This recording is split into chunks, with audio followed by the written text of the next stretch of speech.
আমরা প্রত্যেকেই আরজিকর নিয়ে মেতে আছি, কিন্তু এরই মধ্যে আমাদের পশ্চিম বাংলার দক্ষিণ দিনাজপুরের বংশীহারি ক্লাবের গাঙ্গুরিয়া গ্রামে একটি ১৩ বছরের পঞ্চম শ্রেণীর ছাত্রী ধর্ষণ হয়েছে। জানেন কি আপনারা?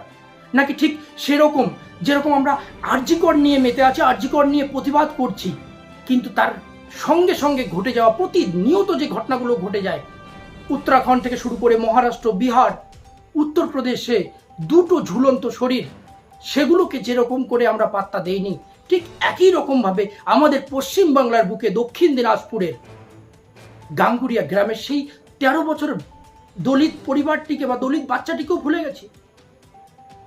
ঘটনা হলো বন্ধুরা, যে ২৯শে আগস্ট রাত্রিবেলা তার মা বারান্দায় শুয়ে থাকে এবং তার ১৩ বছরের বাচ্চাটি ঘরে শুয়ে থাকে। যখন মধ্যরাতে সেই বাচ্চাটি সাহায্যের জন্য আর্তনাদ করে, চিৎকার করে, তার মা যখন উঠে ঘরের দিকে যায়, ঠিক সেই মুহূর্তে একটি যুবক মাকে ধাক্কা দিয়ে ঘর থেকে বেরিয়ে চলে যায় এবং তারপর সে মা বাচ্চাটিকে খুঁজে পায় বিভ্রস্ত অবস্থায় এবং তার গলায় একটি দড়ি দেখতে পায়। মানে বাচ্চাটিকে রেপ করার পর, ধর্ষণ করার পর দড়ি দিয়ে বাচ্চাটিকে মারার চেষ্টা করা হয়।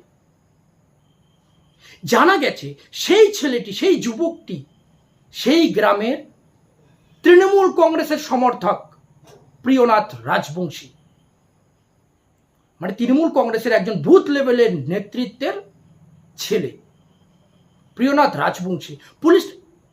পুলিশের কাছে অভিযোগ চায়, কারণ তার মা সেই রাতে যখন তার বাচ্চাটিকে সেই অবস্থায় দেখতে পায়, বাচ্চাটির শারীরিক অবস্থা খুব একটা ভালো ছিল না, খুব খারাপ ছিল। সেই মুহূর্তে সে চিৎকার করে, পাড়া প্রতিবেশীকে ডেকে নেয়। পাড়া প্রতিবেশী আসার পর সেই ছেলেটিকে কিন্তু দেখতে পায়, চিনতে পারে, তারা শনাক্ত করতে পারে সেই ছেলেটি সেখান থেকে পলাতক হয়।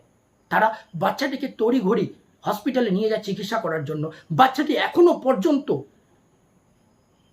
চিকিৎসাধীন রয়েছে, তার অবস্থা খুব একটা ভালো নেই এখনো পর্যন্ত। আমরা ভুলে গেছি, আমরা প্রতিবাদ করছি না, আমরা একটা আরজিকর নিয়ে মেতে আছি, কিন্তু আমরা যে জিনিসটা করার প্রয়োজন, এই ধরনের দুর্ঘটনাগুলোকে, এই ধরনের অপকর্মগুলোকে, এই ধরনের পাশবিক কাণ্ড কারখানাগুলোকে রুখতে বা ভারতবর্ষকে এই ধরনের অপকর্ম থেকে নির্মূল করতে যে প্রতিবাদটা করা উচিত, আমরা করছি না। আমরা একটা আরজিকর নিয়ে অবশ্যই প্রতিবাদ করছি, কিন্তু তার সাথে সাথে একটা দলিত বাচ্চা, একটা ছোট্ট শিশু সে রেপ হয়েছে, আমরা কেউ আওয়াজ তুলছে না। ২৯শে আগস্টের ঘটনা, আজকে ২রা সেপ্টেম্বর, আমি কোথাও দেখলাম না কোনো বড় মিডিয়া এটা নিয়ে কথা বলেছে, আমি কোথাও দেখলাম না কেউ এটা নিয়ে প্রতিবাদ করছে, কোনো পোস্ট দেখতে পেলাম না। কেন? সে বাচ্চাটি মরেনি বলে? আমরা কি শুধুমাত্র প্রতিবাদ করছি মার্ডার নিয়ে নাকি ধর্ষণ নিয়ে? ধর্ষণ মানে শারীরিক নির্যাতনের সামান্য অংশটুকুও যদি হয়ে থাকে, সেটা শারীরিক নির্যাতনই হয়।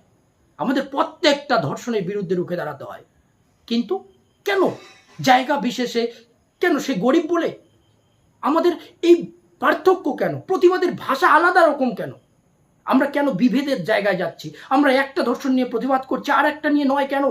প্রশ্ন উঠবে যে আমাদের রাজ্য পুলিশ, যে পুলিশ এই মুহূর্তে সব থেকে বড় চর্চায়, আমাদের প্রশ্ন উঠবেই।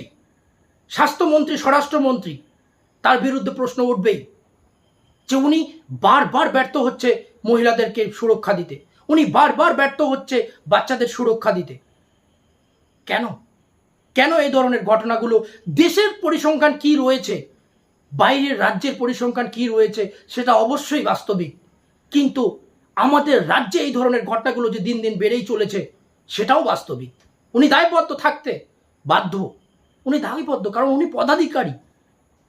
উনি শুধুমাত্র গা বাঁচিয়ে চললে, গা এড়িয়ে চললে চলবে না।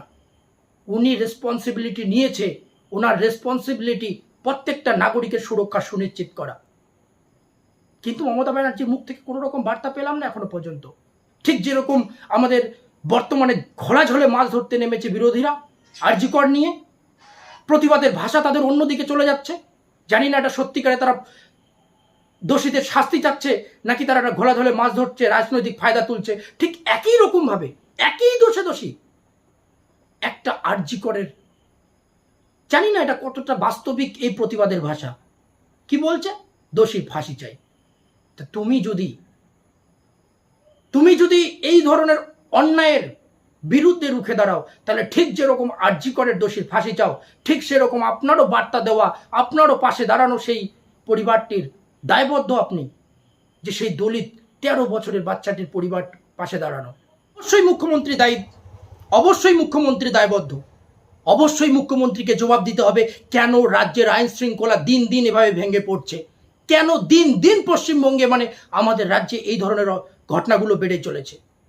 যদিও 13 বছরের বাচ্চাটির ধর্ষণের যে অভিযুক্ত, সেই অভিযুক্তকে পুলিশ ইতিমধ্যে কিন্তু গ্রেপ্তার করে নিয়েছে। এই জায়গায় সুকান্ত মজুমদার কিন্তু সেই পরিবার, বিজেপির রাজ্য সভাপতি এবং সেই সিটের এমপি, সেই পরিবারটির সঙ্গে দেখা করে এবং মমতা ব্যানার্জিকে উনি কড়া ভাষা আক্রমণ করেছে। মমতা ব্যানার্জিকে ট্যাগ করে উনি একটি বার্তা দিয়েছে যে বাচ্চাদের নিরাপত্তা আজকে কোথায়। এরই মধ্যে সেই জেলার ভাইস প্রেসিডেন্ট সুভাষ চাকি একটা কথা বলেছে, মানে তৃণমূল কংগ্রেসের ভাইস প্রেসিডেন্ট বলেছে, বার্তা দিয়েছে যে সেই প্রিয়নাথ একজন তৃণমূল কংগ্রেসের সমর্থক, তার মানে এটা নয় যে তৃণমূল কংগ্রেস তার যে কোনো কর্মকাণ্ড কারখানার জন্য দায়বদ্ধ, তাকে সহযোগিতা করবে, এরকমটা নয়। ল মানে আইনের মতো চলবে। যদি এই ধরনের কাণ্ডে সে ইনভলভ হয় তাহলে তার যথাযথ শাস্তি হবে, এটাই তাদের স্ট্যান্ড। এই জায়গাটায় আমি একটা জিনিস আপনাদেরকে প্রশ্ন করতে চাই যে আমরা ধর্ষণের প্রতিবাদ করছি না মার্ডারের প্রতিবাদ করছি, উত্তরটা আপনাদেরকে দিতে হবে। সেই বাচ্চাটি, সেই তার মায়াবী মুখটির কথা যদি আপনাদের মনে পড়ে, যে কোনো মুহূর্তে তাকে মারার চেষ্টা করা হয়েছে, তাকে খুন করার চেষ্টা করা হয়েছে, সে মরেও যেতে পারত। আমরা কি শুধুমাত্র মরলেই প্রতিবাদটা করতাম? কোথায় যাচ্ছে দেশ, কোথায় যাচ্ছে সমাজ, কোথায় যাচ্ছে আমাদের প্রতিবাদের ভাষা?